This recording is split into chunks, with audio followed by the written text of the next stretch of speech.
Continuando con el teorema de Pitágoras, recordamos que la función seno es el cateto opuesto entre la hipotenusa, el coseno el cateto adyacente entre la hipotenusa y la tangente el cateto opuesto entre el cateto adyacente. Con respecto a un ángulo donde tenemos los valores de los catetos, calculamos la hipotenusa, que es la suma del cuadrado de los catetos según el teorema de Pitágoras, y nos daría 16 más 9 raíz de 25, que nos da 5. Entonces la hipotenusa mide 5. Estas tres funciones se llaman funciones directas. A cada una de ellas les corresponde una función inversa. Como vemos, la función inversa del seno es la cosecante. La función inversa del coseno es la secante. Y la función inversa de la tangente es la cotangente. Como son inversas, sus valores están inversos, están opuestos. Entonces, si acá es el cateto opuesto entre la hipotenusa, la cosecante es la hipotenusa entre el cateto opuesto. Los valores están invertidos, ¿sí? Por eso se llaman funciones inversas. El coseno es 3/5, entonces la inversa es la secante, que sería la hipotenusa entre el cateto adyacente, y sería 5/3, ¿sí? La inversa de 3/5.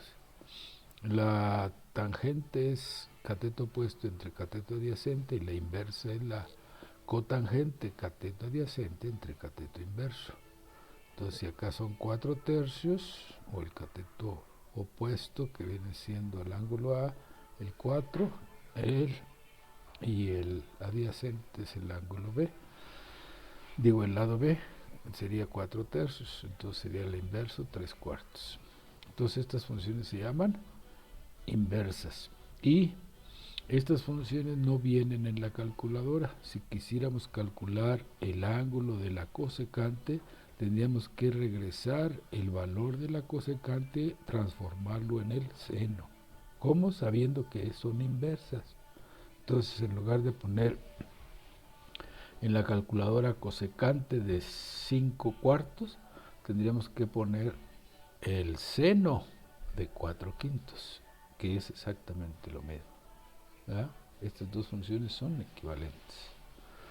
El seno de 4/5 es lo mismo que decir la cosecante de 5/4. ¿Sí? El valor inverso, para tenemos el mismo ángulo, entonces así tendríamos que el ángulo ya nos daría los mismos 53 grados. Con cualquiera de las tres funciones el ángulo podemos calcularlo. Y aquí podemos ver que si dibujamos un círculo y lo dividimos en un hexágono, se nos forman ángulos de 60 grados, ángulos equiláteros, triángulos equiláteros, muchos triángulos equiláteros, 6 triángulos equiláteros. Entonces un triángulo equilátero es el que tiene los tres lados iguales.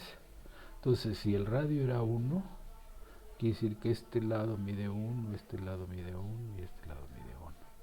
Entonces, en este triangulito que hemos sombreado, que sería el triángulo de un ángulo de 90, 60 y 30, ¿verdad? Porque este ángulo, un triángulo equilátero tiene los tres ángulos de 60. Entonces este lo partiríamos en dos y nos quedaría uno de 30. Entonces sería 60 y este 90 porque es perpendicular.